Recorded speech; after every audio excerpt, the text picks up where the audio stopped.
kita melakukan lagi beberapa penebalan atau beberapa penegasan tentang peristiwa yang sekarang terjadi. Jadi yang paling penting adalah satu, ya, bahwa dengan adanya beberapa upaya untuk kreatif, ya, sekali lagi ini upaya kreatif dari kami, ya, karena manusia itu diberikan akal dan pikiran oleh Tuhan yang Maha Kuasa, oleh Allah Subhanahu Wa Taala, itu berpikir. Tidak hanya kemudian satu saja dipikir, oh ini RJ, atau kemudian kita berpikir untuk kemudian praper. Gak hanya itu, jalan itu masih banyak. Makanya banyak yang kaget dan banyak yang kemudian tergagap dan banyak kemudian seperti apa ya, senewan gitu ya. Setelah melihat langkah kami untuk mendatangi Kajati, DKI Jakarta, Kejaksaan Tinggi, ya, kemudian bahkan diterima di kantor Kejagung, ya, kemarin, ya, dan makanya semuanya berkata, apalagi yang dikatakan. Kemudian kami bersurat lagi ke DPR, dikatakan sudah putus asa dan lain sebagainya. Sama sekali tidak. Itu justru adalah kewajiban dari kita sebagai umat manusia untuk melakukan segala cara, segala upaya untuk melakukan. Bahkan, ya, permintaan, ya, bukan lagi permohonan tapi sebenarnya penegasan permintaan untuk kasus ini di stop. Itu adalah karena ini sebenarnya adalah hal yang harus dilakukan oleh hukum di Indonesia. Kalau memang fair dan kalau jujur, sudah lewat dari 14 hari, bahkan lewatnya lebih 70 hari, jadi total 84 hari dari aturan yang ada di KUHP. Ini seharusnya sudah berhenti, ya, dan sudah dihentikan dan bahkan dinyatakan kasus ini tidak layak dilanjutkan lagi. Jadi ini yang namanya demi hukum. Karena kan ada sekitar 10 syarat untuk penghentian perkara itu. Salah satunya itu RJ. Salah duanya dan salah tiganya, salah 4 dan lain sebagainya adalah karena waktunya udah lewat, sudah daluarsa. Itulah penegasannya pada hari ini. Yang kedua adalah saya menegaskan kembali apa yang disampaikan Pak Dr. Didit, ya, dokter asli ini, ya, gitu ya, yang minggu yang lalu, Senin yang lalu, ya, kita sama-sama menyaksikan, ya, sidang senat terbuka yang dilakukan oleh beliau. Jadi ini bukan dokter masih orang sianipar gitu ya, ternyata palsu gitu ya. Nah itu 99,9% itu adalah bahasa sopan, bahasa hukumnya untuk kemudian kita menegaskan satu dokumen yang dinyatakan palsu. Karena manusia itu tidak sempurna. Dan ini tidak mesti harus ada di buku Jokowi White Paper. Kan dikatakan mana itu yang 99,9% nggak ada. Itu jauh lebih sopan daripada mengatakan 11.000 triliun persen. Dan ternyata diralat dengan sangat-sangat tidak masuk akal, ya. Setelah dirotasi, ditranslasi otaknya itu kemudian dibelokkan sama sekali berkata asli. Gimana bisa 11.000 triliun persen palsu terus menjadi asli? Kami tetap menggunakan, saya khususnya tetap menggunakan 99,9%. Kalau Dr. Tifa menggunakan matematika Gaussian untuk menyatakan 93, ya. Itu kami memang saling memegang prinsip, inilah yang namanya penelitian yang ilmiah. Ya, jadi itulah angka 99,9% itu asalnya dari mana. Jadi memang bahasa sopan untuk istilah hukum yang ada, ya. Jadi itu clear itu. Nah, kemudian yang ketiga ingin saya sampaikan. Sekali lagi ingin saya sampaikan bahwa apa yang barusan juga kita press conference kan di sini minggu lalu adalah tetap tidak ada yang berubah. Kalau dikatakan itu berubah, katanya tadinya tidak ada yang namanya judge ada. Kalau kemudian itu dikatakan ada, tidak ada yang berubah sedikit pun. Dalam materi yang dipaparkan oleh Resmond Hasyolan Sianipar, ya, yang mengaku doktor ini di tayangan salah satu TV. Dia kemudian menunjukkan sebuah hitungan atau function. Inilah yang kemudian digugat atau dipertanyakan oleh peneliti muda kita yang bernama Topi Merah. Yang kemudian ini ditampilkan. Dan apakah Topi Merah salah menganalisis ini? Tidak sama sekali. Pada menit ke-49, ya, itu bahkan si Rismond itu mengatakan silahkan ini diuji. Silahkan ini dilakukan proses perhitungan. Dan ternyata setelah diuji dilakukan proses perhitungan function seperti apa yang dia tuliskan, munculnya tidak seperti ini. Jadi dokumen kalau itu resmi dari Dian Sandi, kalau aslinya Dian Sandi, dilakukan proses ilmiah seperti ini, hasilnya tidak akan mungkin tulisan watermarknya muncul. Jadi tulisan watermarknya muncul karena sudah ada editing yang dilakukan. Sudah ada rekayasa yang dilakukan. Itulah intinya dari topi merah. Jadi editingnya itu bukan hanya pada tulisan gacor ada, bukan. Tapi untuk memunculkan semua ini, diedit lagi. Ibaratnya bahasa gampangnya ditebalkan lagi. Jadi dokumen ini ditambahkan sesuatu watermark tertentu, kemudian baru ditambahkan lagi sehingga muncul tulisan. Dan itu jelas banget yang ada di sini. Nih, semua ini tidak akan muncul, sudah dipastikan tidak akan muncul kalau hanya pure dari dokumen Dian Sandi. Jadi dokumen Dian Sandi direkayasa dulu, diedit dulu, baru kemudian muncul salah satunya tulisan Ganjar ada. Apakah tulisan Ganjar ada ini ada juga di ijazah yang lain? Ada, tetapi tempatnya berbeda.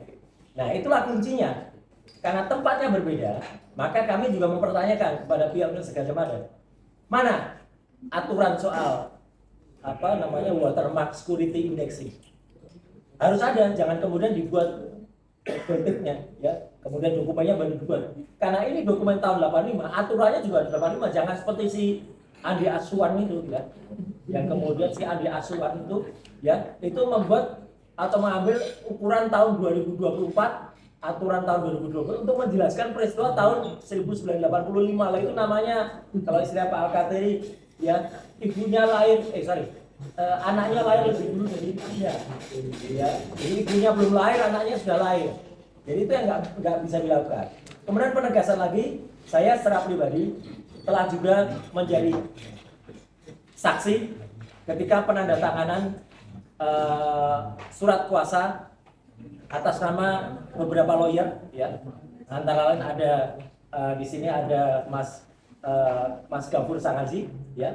Kemudian ada juga Mas Aspardi Pilihan dan Mas Asamkan, ya, untuk mendukung topi merah, ya. Jadi saya sekaligus belajar terbuka ini untuk lawyer yang lain karena ini prinsipalnya beda, maka bisa saja lawyer yang lain juga ikut menambahkan. Dan itu tidak sama sekali tidak melanggar etika.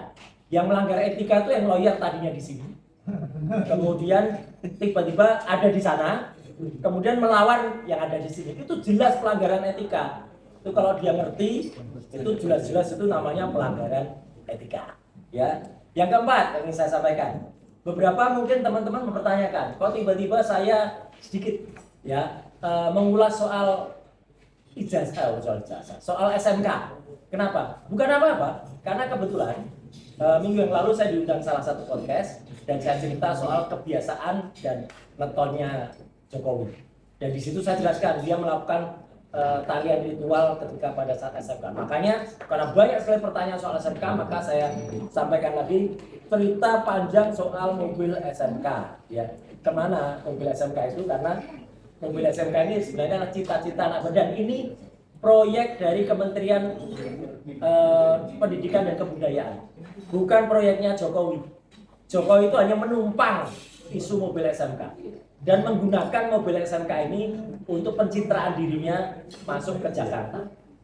Jadi itu jelas memang sifat dia, orang dengan kelahiran Rebo Pon itu yang kayak gitu, sukanya tricky dan menumpang. Ya. Ini memang fakta. Neptunya 14, orang dengan Neptu 14 Rebo Pon itu memang sifatnya kayak gitu. Ya, jadi dia menumpang isu SMK ini untuk pencitraan dirinya sendiri dan kemudian dia sampai ke Jakarta. Jadi ini mirip-mirip dengan apa yang sudah dilakukan statementnya Pak Yusuf Kalla.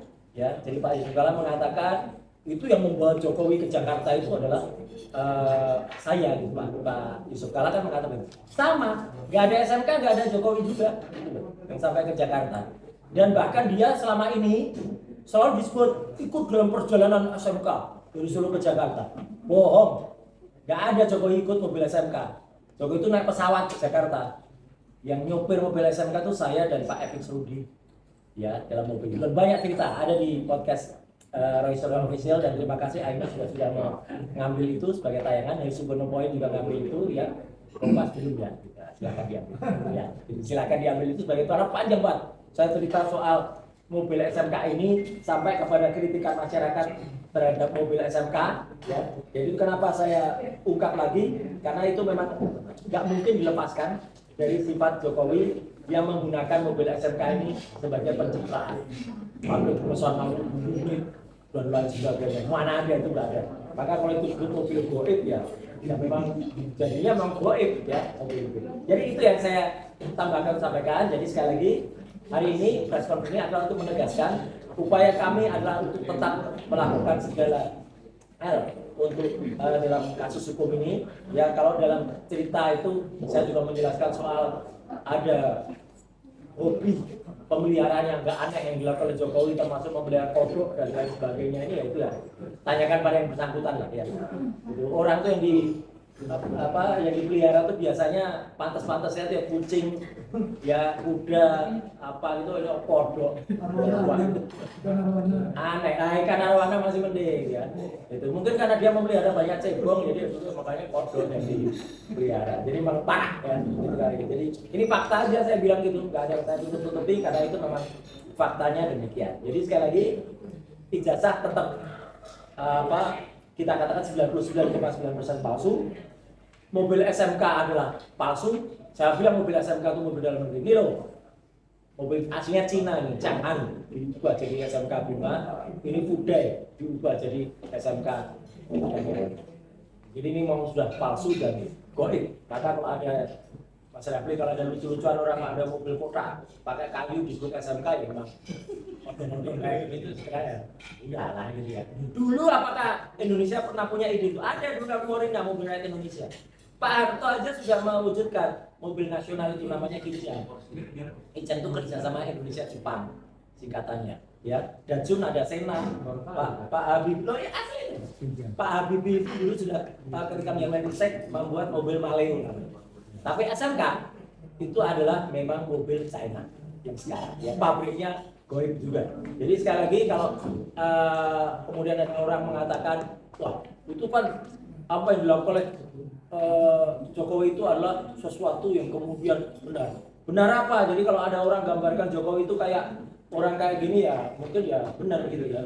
Gitu. Jadi dia menggambarkan sebagai seorang yang berijazah.